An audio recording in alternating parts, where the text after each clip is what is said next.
करते थे। सज्जन व्यक्तियों को मारकर पहाड़ के समान हड्डी जमा क्या करते थे, इतने अत्याचार करते थे बंधुओं।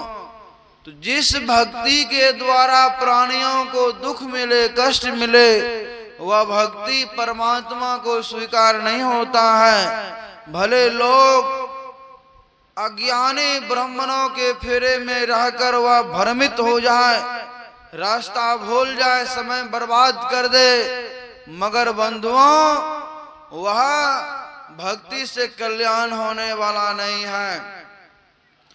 आज हमारे समाज में इतनी भ्रम पैदा हुआ है, इतनी अज्ञानताएं पैदा हुआ है, जो अज्ञानताएं को मिटाना अब बड़ा मुश्किल हो गया है। यही धरती है, यही आकाश है, यही देश है, यही राज्य है। एक समय था बंधुओं, अगर हमारे आपके घर में किसी पति का शरीर छूटता था, जिस चिता में उनके पति को जलाया करते थे, जिंदा में उसी पत्नी को उसी चिता में जलाते थे। ऐसा रीति रिवाज भी यही देश में, यही राज्य में बहुत दिनों तक चला। जो वृद्ध लोग होंगे, पुराने लोग होंगे, इस बात को भली भांति जानते होंगे। अगर पति मरता था तो पत्नी को उसी चिता में जलाना पड़ता था जिंदे। अगर पत्नी मरता था तो पति को उसी चिता में जलाना पड़ता था। अब बताइए कितना कष्ट होता होगा, कितना दुख होता होगा। यह प्रथा बहुत दिन तक हमारे देश में चला और हमारे देश में ऐसी अज्ञानताएं प्रथा जब चला, इसी देश के लाल हुआ राजा राम मोहन राय। राजा राम मोहन राय ने इसके विरोध में आवाज उठाया। धीरे धीरे धीरे धीरे दयानंद सरस्वती ने इसके विरोध में लंदन में आवाज उठाया। उठाते उठाते उठाते सब महापुरुष लोग जब मिला, हिंदू संगठित हुआ, आपस में विचार किया, तब यह प्रथा समाज से उठा। नहीं तो बहुत कष्ट होता था, बहुत दुख होता था। आज अगर जिस शरीर से हम आप प्रेम करते हैं, जिस शरीर को सुखी पहुंचाने के लिए इतनी मेहनत करते हैं, इतनी परिश्रम करते हैं, यह परिश्रम क्यों होता है? अगर नौकरी वाले लोग बॉर्डर पे परिश्रम कर रहा है तो सुख पाने के लिए, किसान लोग अगर खेत में परिश्रम कर रहा है सुख पाने के लिए, महात्मा लोग अध्यात्म के संगति में परिश्रम कर रहा है सुख पाने के लिए, मन हर प्राणी समुदाय सुख पाने के लिए परिश्रम करता है, मेहनत करता है। मगर वह मेहनत के अनुकूल दिशा नहीं रहने के कारण सज्जनों क्या होता है, मेहनत तो अवश्य होता है, मगर वह मेहनत के साथ दिशा जो सही नहीं मिलता है तो वह घोर अंधकार में पड़ता है। ये रावण को दिशा दिखलाने वाले कभी संतों का संगति नहीं किया, सत्संग नहीं किया। ये कंस, ये हिरण्याकशिपु, ये हिरण्याक्ष, ये लोग कभी सत्संग नहीं किया, सार ज्ञान नहीं हुआ, सत्संग से दूर रहा, साधु पुरुषों से दूर रहा। क्या हुआ? यही दिशा अनुकूल नहीं मिलने के कारण मेहनत तो अपार किया, 23-23 हजार वर्ष तपस्या किया, 10-10 हजार वर्ष तपस्या किया, परिणाम ऐसा निकला कि पुलस्त ऋषि के बेटा हुए विश्वकर्मा मुनि, विश्वकर्मा मुनि के बेटा हुए रावण, जो ब्रह्मा के खानदान के आदमी में आते थे।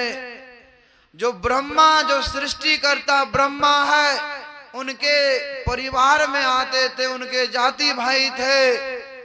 फिर भी रावण के जो पिता था विश्वकर्मा मुनि, बहुत बड़े धर्मात्मा आदमी थे, बहुत धर्मात्मा ब्राह्मण थे, बहुत सज्जन ब्राह्मण थे, मगर उन्हीं के बेटा हुआ रावण संत पुरुषों से दूर रहा, साधु पुरुषों से दूर रहा, सज्जन व्यक्तियों से दूर रहा, सत्संग से दूर रहा। क्या हुआ? तपस्या तो बहुत किया, सोना का महल बना लिया, धन के पति कुबेर उनके बड़े भाई थे, वह बड़े भाई को पराजित करके नौकर बना लिया अपने घर में। विश्वकर्मा को नौकर बना के रखते थे, इंद्र को बंदी बना लिया, बड़े बड़े देवी देवताएं उसके घर में नौकर का काम करते थे। परिणाम क्या हुआ बंधुओं?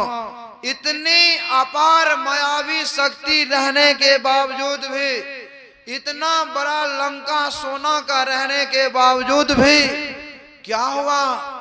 आज ऐसा कर्म करके रावण गया। आज पूरे दुनिया में देख लीजिए, एक जगह हम लोग सत्संग करने के लिए गए, एक बूढ़ी माता ने कहा बाबा मेरे पोता का नाम रख दीजिए ना, लेकिन शर्त यही है ऐसा नाम रखिए कि मेरा पोता धनवान बने। तो भाई नाम रखना तो ठीक है, लेकिन धनवान बने ऐसा तो नहीं सुने थे। मेरे मन में हुआ धरती पर अगर सबसे बड़ा धनवान था रावण था।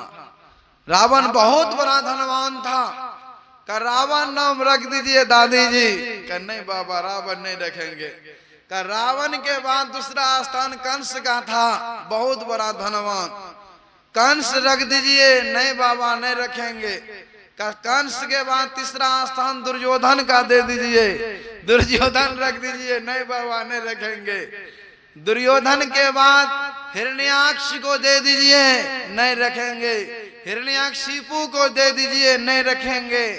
का अच्छा पोती का नाम मंथरा रख दीजिए, नहीं रखेंगे। केकई रख दीजिए, नहीं रखेंगे। शूर्पणखा रख दीजिए, नहीं रखेंगे। यह लोग कौन सा कर्म करके गया था? धन इतना था।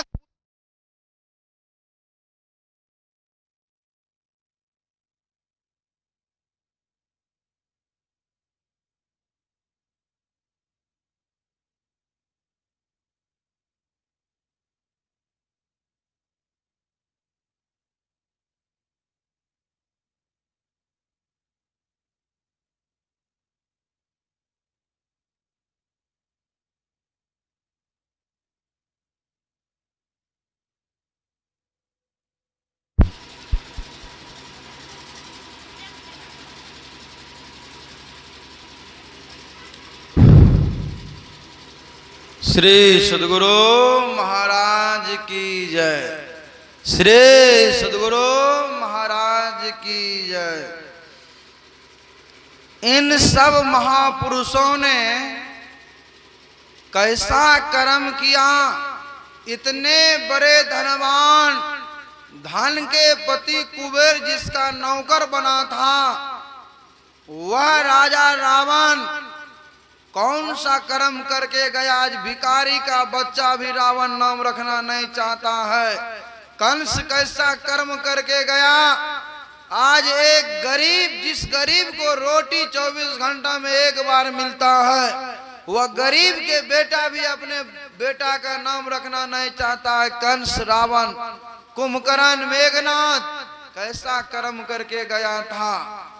आज हर प्राणी, सृष्टि में जितने प्राणी हैं, सब प्राणी को पूछिएगा कि बंधुओं बताओ कि आप सुख चाहते हैं या दुख चाहते हैं? तो कहेगा बाबा हम सुख चाहते हैं। फिर पूछिएगा स्वर्ग चाहते हैं या नरक चाहते हैं? बाबा स्वर्ग चाहते हैं। आप पूछिएगा पुनः कि थोड़ा दिन तक स्वर्ग चाहते हैं, सब दिन तक स्वर्ग चाहते हैं? कहेगा बाबा सब दिन तक स्वर्ग चाहते हैं। थोड़ा दिन तक सुख चाहते हैं कि सब दिन तक सुख चाहते हैं? कहेगा सब दिन तक सुख चाहते हैं। सुख पाना, सुख चाहना मन में अवश्य है, सुख पाने का इच्छा अवश्य है, स्वर्ग में जाने का इच्छा अवश्य है, मगर जिस काम के द्वारा स्वर्ग में जाया जाता है, परमात्मा के पास जाया जाता है, वह कर्म करना उस प्राणी को अच्छा नहीं लगता है। लगता है यही टोला में पूछिए प्रत्येक बूढ़ी माई से, मर करके नरक जाओगे? कोई कहेगा नहीं जाएंगे बाबा। जिस कर्म के द्वारा नरक में जाया जाता है, वह कर्म करने के लिए सब तैयार है। जिस काम के द्वारा घोर नरक में जाया जाता है, वह नरक सब काम कर रहा है, नरकगामी कर्म। जिस कर्म के द्वारा मरने के बाद अपार दुख जीवन में आता है, वह कर्म दुनिया अंधाधुन हो रहा है। और जिस कर्म के द्वारा नरक में से बचाया जाता है, जिस कर्म के द्वारा दुख से बचाया जाता है, जिस कर्म के द्वारा शाश्वत सुख प्रदान किया जाता है, वैसा कर्म करने वाले 10 गो आदमी जमा है। बताइए